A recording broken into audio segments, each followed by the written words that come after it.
வணக்கம் நம்ம அறநிலைத்துறை அமைச்சர் யாரு நம்ம ரமேஷ் அவர்கள் பார்த்தோன்னா அதிரடி காட்டும் விதமா மாறு வசூல் அதாவது மறு வச்சுட்டு மாறு வசூல் போயிட்டு ஒரு கோவிலில் போயிட்டு அர்ச்சகர்லாம் வந்து லஞ்சம் வாங்குறாங்களா அப்படின்னு போயிட்டு ஆராய்ச்சி பண்ணிக்கிறாரு. போன இடத்துல பார்த்தோன்னா ஒரு அவா கோவிலுக்குள்ள வந்து டைரக்டா சாமியை பார்க்கணுமா 4000 கொடுங்க அப்படின்னு சொல்லி லஞ்சம் வாங்க கையும் காலமா அப்படியே பிடிக்க யுவர் சஸ்பெண்ட் அப்படின்னு அதிரடி காட்டுவார். பார்த்தா மாமா மணி பிளட்டர் கடிதம் எழுதி கொடுங்க அப்படின்னு சொல்லிட்டு போயிட்டாரு.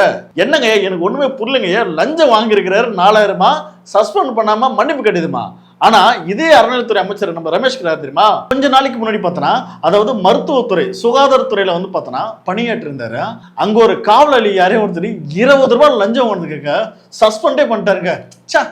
20 ரூபாய் எவ்வளவு பெரிய காசு. அதாவது நம்ம சங்கர் படத்துல அண்ணின் படத்துல காவலாளி பார்த்தோன்னா வெறும் 10 ரூபாய் தான் வெளியே லஞ்சம் வாங்குவான். ஆனா அந்த அம்மா வந்து ஃபார்முக்காக 100 ரூபாய் கேட்கும், அது லஞ்சம் கிடையாது.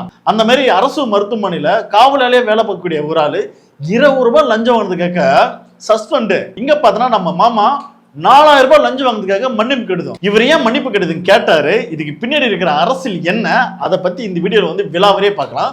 வாங்க வீடியோக்குள்ள போலாம்.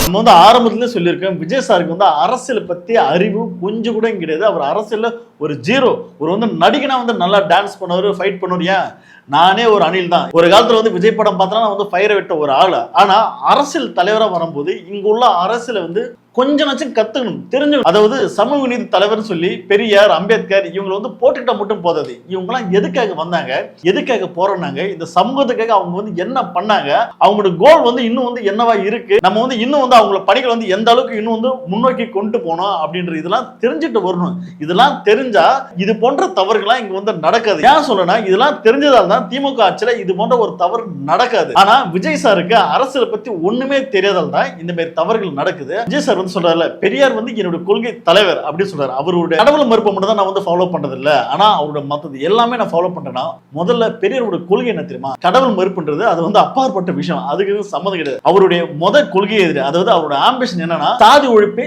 சமூக விடுதலை. அப்ப இந்த சமூகத்துல வந்து சாதின்றது ஒண்ணு வந்து இருக்குன்றது விஜய் சார் வந்து உணர்ந்திருப்பாரா? அதோட வழி என்னன்னு தெரியுமா? கவினுடைய ஆணவ படைகளுக்கு விஜய் வாய் திறந்து பேசல, ஏன்னா அதை பத்தி பேசினா சாதி ஓட்டு கிடைக்காது அப்படின்றார். அப்ப சாதி ஒழிப்பை பத்தி பேசவே மாட்டேன்னா அப்ப உங்களுக்கு வந்து அரசியல் புரிதல், அரசியல் பத்தி ஒண்ணும் தெரியலன்னு அர்த்தம். பெரியாரோட பார்வையில நான் வந்து செயல்பட போறேன்னா சாதி ஒழிப்பை பத்தி பேசணும். கொஞ்சமாவது பெரியார் பத்தி நீங்க படிச்சிருந்தீங்கன்னா, கொஞ்சம் நச்சம் அரசியல் புரிதல் இருந்திருந்தா சாதி ஒழிப்பை பத்தி கொஞ்சம் பேசியிருப்பீங்க. அறநிலைத்துறைன்றது இங்க வந்து ஏன் உருவாச்சு, அறநிலைத்துறையை எதிர்த்து ஏன் வந்து சங்கிகள் வந்து போராட்டம் பண்றாங்க, இதை பத்தி விஜய் சாருக்கு தெரியுமா தெரியாது? அப்ப இதெல்லாம் ஒண்ணும் தெரியாம வரும்போது தான் நம்ம சொல்றேன் விஜய் சாருக்கு வந்து அரசியல் பத்தி ஒண்ணுமே தெரியல.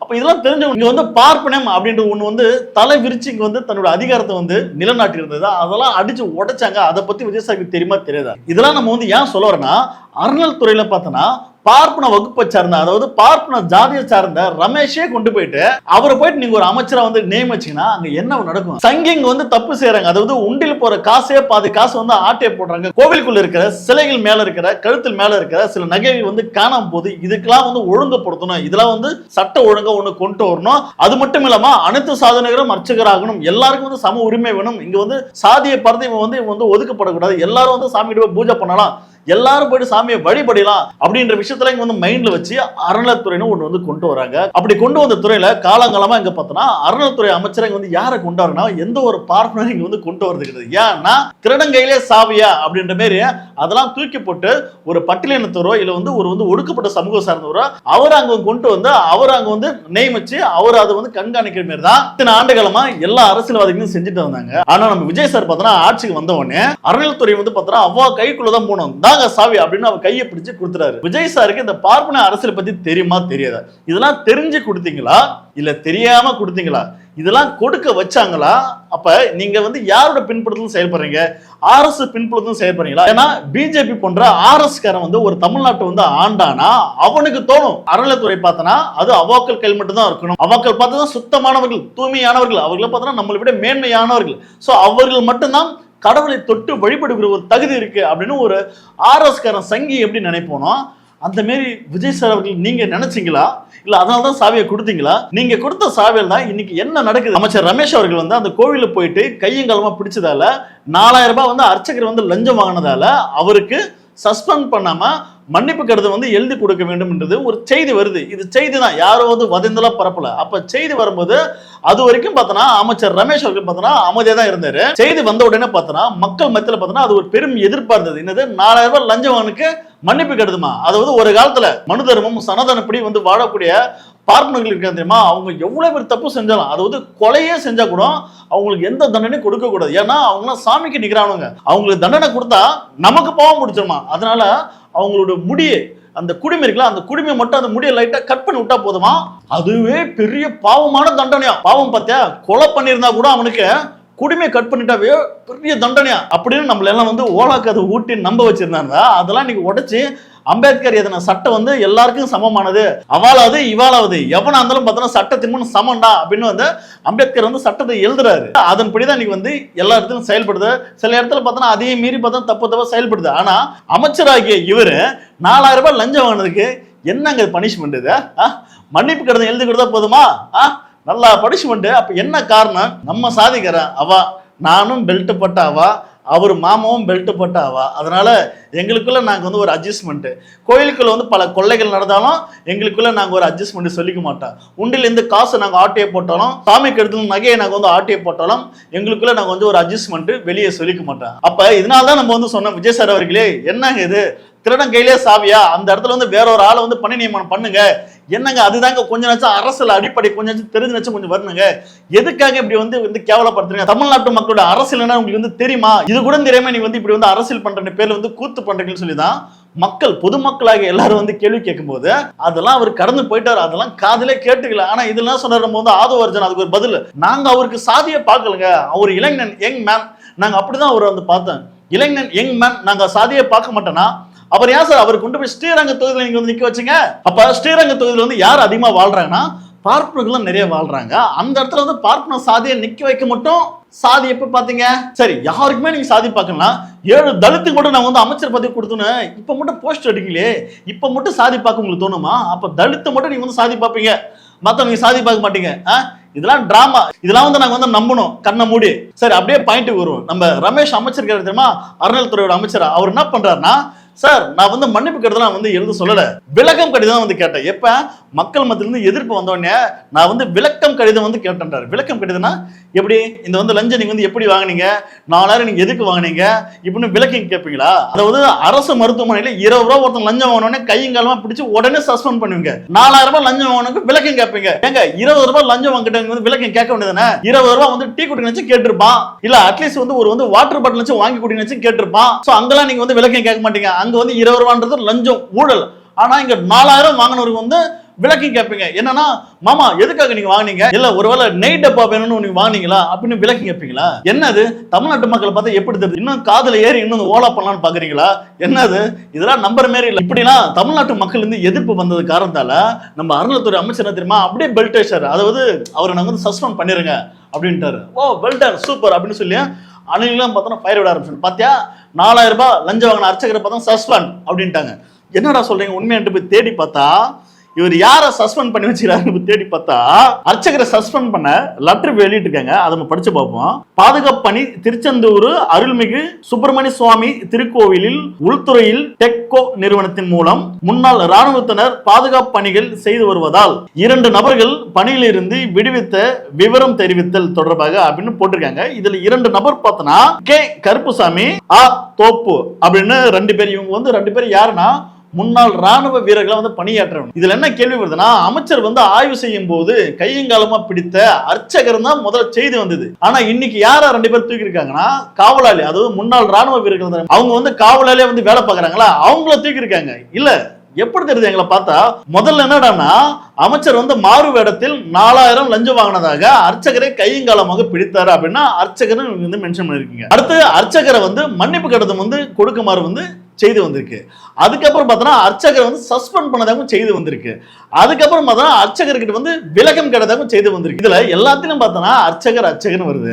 ஆனா சஸ்பெண்ட் பண்ண சொல்லி இப்போ வந்து ஃபைனலா ஒரு செய்தி இருக்குல்ல, அதுல பார்த்தோன்னா காவலாளின்னு இருக்கு. அப்ப என்ன அர்ச்சகர்னா எஸ்கேப்பா? அப்ப உன் ஜாதிகாரன் உங்களோட அவா உங்களோட மாமானா நீங்க விட்டுருவீங்க. இதெல்லாம் வந்து யாரும் கேள்வி கேட்க கூடாது. ஏங்க அர்ச்சகர்லாம் போயிட்டு என்னங்க அவங்களாம் யாரு சாமிக்கு நிகரானுங்க, அவங்கலாம் கேள்வி கேட்க கூடாதுங்க.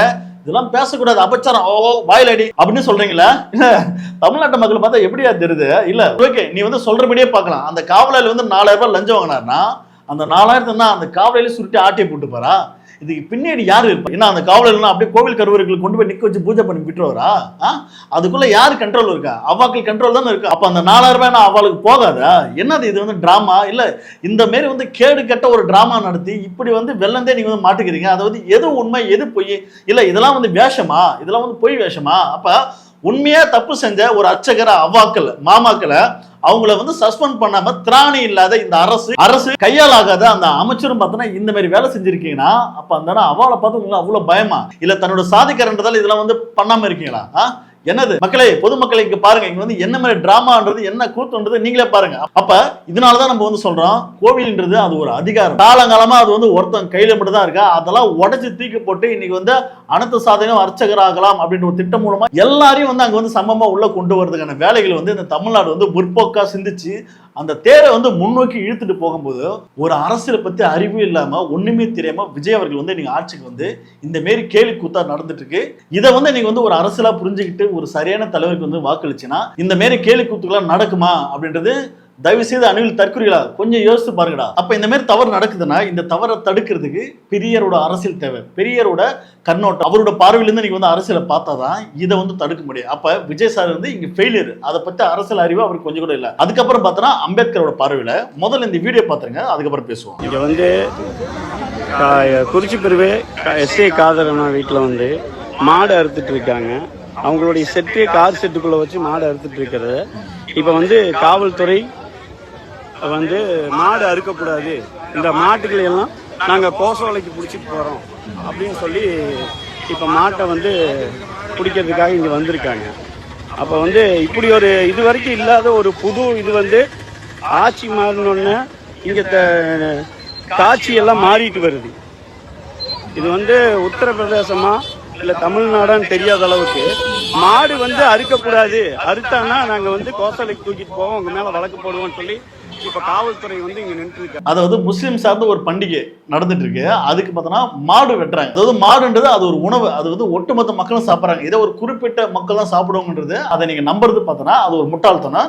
நிறைய மக்கள், பெரும்பான்மை மக்கள் பார்த்தோன்னா மாட்டுக்கறி தான் சாப்பிட்றாங்க. வெளிநாடு முழுக்க, இந்தியா முழுக்க பார்த்தோன்னா மாட்டுக்கறி தான் சாப்பிட்றாங்க. மாட்டுக்கறி சாப்பிட்றதுல என்ன ப்ராப்ளம்? அதாவது திமுக ஆட்சியா இருந்தா இந்த மாதிரி சம்பவம் நடந்திருக்குமா? இதுனா ஊப்பியா அப்படின்னா அந்த வீடியோல வந்து வீடியோ போடுறவரே கேட்கிறாரு, இதுனா உத்தரப்பிரதேசம் பிஜேபி மாடலா அப்படின்னு கேட்கிறாரு. அப்ப என்ன சொல்றேன்னா, முஸ்லிம் சார்ந்த ஒரு பண்டிகை வரும்போது மாட்டை உணவா கூட சாப்பிடக்கூடாதா? இத RSS கோர்ட் ஆர்டர் மூலமா பார்த்தோன்னா RSS அழுத்தமா வந்து தமிழ்நாட்டுல பார்த்தோன்னா மாட்டு இறைச்சி கண்ட இடத்துல வந்து வெட்டக்கூடாது. ஏன்னா மாடு வந்து புனிதமானது, கோமாதான், இந்துக்கள் பல பேர் வழிபடக்கூடிய ஒரு குலசாமி. அதனால கண்ட இடத்துல அது வந்து வெட்டக்கூடாது, அதனால ஒரு குறிப்பிட்ட இடத்துல மட்டும் தான் வெட்டணும் அப்படின்றதுக்காக ஒரு ஆணையை வந்து பிறப்பித்தாங்க. இதை கண்டித்து விஜய் அவர்கள் எதனா பேசினாரா? இல்ல என்னதான் வச்சிருந்தீங்க? இல்ல ஏன் தமிழக முதல்வரா நீங்க வந்து தமிழ்நாட்டு மக்களுக்காக கலப்படைக்காக வந்திருக்கீங்கன்னா இதுதானே சிறுபான்மையோட பாதுகாவலன். நீங்க வந்து சொல்றீங்களா மைக் பிடிச்சு நான் வந்து சிறுபான்மை மக்களுடைய பாதுகாவலனா செயல்படுவோம் அப்படின்னு சொல்றீங்களா? செயல்பட வேண்டியதானே? அப்ப அந்த மக்களுக்கு ஒரு பிரச்சனை வந்து நிக்கணும் இல்ல, களத்தில் நிக்கணும் இல்ல, ஒரு கண்டனம் அறிக்கை தெரிவிக்கணும் இல்ல. எங்க உணவுன்றது அது அவங்க தனிப்பட்ட உரிமைங்க, அவங்க எதை வேணாலும் என்ன வேணாலும் சாப்பிடுவாங்க, பிடிச்சது சாப்பிடுவாங்க. அதை தடுக்க இங்க வந்து எங்க ஒரு சட்டமும் மனு நீதி இங்க வந்து மனு தர்மம் எங்க கிடையாது. லா பிரகாரம் பார்த்தோன்னா எல்லாரும் எதை வேணாலும் சாப்பிடலான்றது சட்டம் இருக்கா இல்லையா? இதை நீங்க செயல்படுத்தணுமா இல்லையா? என்ன காரணம்? இதெல்லாம் வந்து எது வந்து உன்னை வந்து பேச விடாம தடுக்குதுன்னா RS காரன் வந்து தடுக்கிறானா இல்ல பிஜேபி காரன் வந்து தடுக்கிறானா? யாரும் தடுக்கல. அப்ப நீங்களே இதெல்லாம் பண்ணக்கூடாதுன்னு பாக்குறீங்களா? அப்ப நீங்க சங்கியா செயல்படுறீங்களா அப்படின்னு ஒரு கேள்வி வருதா இல்ல? இல்ல உங்களுக்கு வந்து அரசியலை பத்தி ஒண்ணும் தெரியலையா? இல்ல இந்த மாதிரி ஒரு பிரச்சனை வரும்போது நம்ம ஒரு கண்டன அறிக்கை கொடுக்கின்றது கூட உங்களுக்கு ஒரு பேசிக் நாலேஜ், பேசிக் அரசியல் கூட உங்களுக்கு தெரியலையா அப்படின்ற மக்கள் பரவலும் வந்து கேள்வி கேட்பாங்களா கேட்க மாட்டாங்களா? தமிழ்நாட்டுல ஒரு சின்ன சின்ன பசங்க கூட தெரியும் மாட்டை வச்சு இந்தியாவில வந்து எவ்வளவு பேர் அரசியல் பண்றாங்கன்ட்டு. சின்ன குழந்தை கூட தெரியும், விஜய் சார் அவர்களுக்கு தெரியாதா? தமிழ்நாட்டை தவிர நாட்டுல நீங்க எங்க போனாலும் பார்த்தோன்னா உன்னோட வீட்டை நீ என்ன கறி சமைக்கிற கொண்டான்னு சொல்லி குண்டாவை திறந்து பார்த்து சண்டை போட்டு கொலை பண்ண செய்தெல்லாம் நீங்க பார்த்ததே இல்லையா? என்ன பண்றீங்க? அப்புறம் வந்து டான்ஸ் ஆடிட்டு படம் பண்ணிட்டு ஜாலியா இருந்தீங்களா? இல்ல அதை பத்தி தெரிஞ்சிருக்கீங்களா? அதை பத்தி வந்து ஒரு அரசியல் புரிதல் இருந்தா இதை பத்தி நீங்க பேசிருக்கீங்களா? இதை பத்தி நீங்க வந்து ஒரு கண்டனம் தெரிவிச்சிருக்கீங்களா? ஏன் தெரிவிக்கல? அப்ப விஜய் சார் வந்து அரசியலுக்கு வந்து ஒரு லாகி அற்றவரா அப்படின்னு ஒரு கேள்வி வருது இல்ல? இதுதாங்க பேசணும், இதுதாங்க சிறுபான்மை பாதுகாப்பு நிக்கணும். சிறுபான்மை மக்களுக்கு ஒரு பிரச்சனை இதுதான் நிக்கணும். ஆர்எஸ் சங்கியாக முஸ்லிம் மீது பார்த்தனா சிறுபான்மை மக்கள் மீது பார்த்தனா வெறுப்பு வந்து கட்ட வைக்கிறான். எந்த நேரம் பார்த்தாலும் கலவரத்தை உருவாக்குறான். அவனை வந்து அடக்கி உடக்கணும்னா நீங்க வந்து ஒரு பாதுகாவலா நிக்கணும். சும்மா மேடையில மைக்கி பேசுறது மட்டும் கிடையாது, நோம்பு கஞ்சி குடிக்கிறது மட்டும் கிடையாது. இந்த மக்களுக்கு ஒரு பிரச்சனை வந்து நிக்கணும்ல. இது என்ன ஊப்பியா தமிழ்நாடா? இல்ல அப்ப இன்னும் போனா தமிழ்நாடு வந்து மாட்டுக்கு சாப்பிடக்கூடாதா? இல்ல நீங்களும் சப்போர்ட் பண்ணீங்களோ மாட்டுக்கெல்லாம் சாப்பிடக்கூடாதுமா? என்னதான் இருந்தாலும் கோமாதான் சப்போர்ட் பண்ணுவீங்களா? என்ன சார் இது? எல்லா மதம் சம்மதம்ன்றீங்க, ஒரு மனுஷன் பிடிச்ச உணவு சாப்பிடக்கூடாதா? இந்த மாதிரி சம்பவம்லாம் பார்க்கும்போது விஜய் சார் ஆட்சியில எனக்கு தெரிஞ்சு என்னோட கெஸ்ஸிங் இன்னொரு 5 வருஷத்துல பார்த்தனா ஒரு மிகப்பெரிய ஒரு மதக்கலவரம் பார்த்தனா தமிழ்நாட்டில் வந்து கட்டமைப்பாங்க. இது RSS பிஜேபி போன்ற அவங்களோட திட்டத்தின் மூலமா இங்க செயல்படும் நினைக்கிறேன். இது வந்து விஜய் வந்து வேடிக்கை பார்ப்பாரா இல்ல வந்து இது வந்து விஜய் சாரே வந்து செயல்படுறதுக்கான பின்னாடி இருந்து செயல்படுவார்ன்றது எங்களுக்கு தெரியல. ஏன்னா இந்த மாதிரி சம்பவங்கள்லாம் பார்க்கும்போது இதெல்லாம் ஒரு வந்து ட்ரைலர் மாதிரி தான் தெரியுது. மெயின் பிக்சர்லாம் இனிமேல் தான் வெளியே வரும் பழகுது. பார்ப்போம் இதெல்லாம் வந்து அரசியல் தெரியாம வந்து விஜய் சார் வந்து சைலண்ட் ஆகிறாரா இல்ல இதெல்லாம் தெரிஞ்சு பண்றாரான்றது எனக்கு ஒன்றும் தெரியல. மக்களுக்கு தெரிஞ்சுன்னா கண்டிப்பா மறக்காம கமெண்ட் பண்ணுங்க. அதுக்கப்புறம் வீடியோ இறுதியா நம்ம டிவிக்கு சார்ந்த அமைச்சர் அவர் எங்க போனாலும் ரீல்ஸ் தான் எடுத்து போட்டுக்கிறாரு. இந்த முறை பார்த்தா ஒரு ஓவர் ஆக்டிங் ரீல்ஸ், அதாவது ஒரு சின்ன குழந்தைய வச்சு ரீல்ஸ் எடுக்கிறாரு. முதல்ல அந்த வீடியோ பாருங்களா.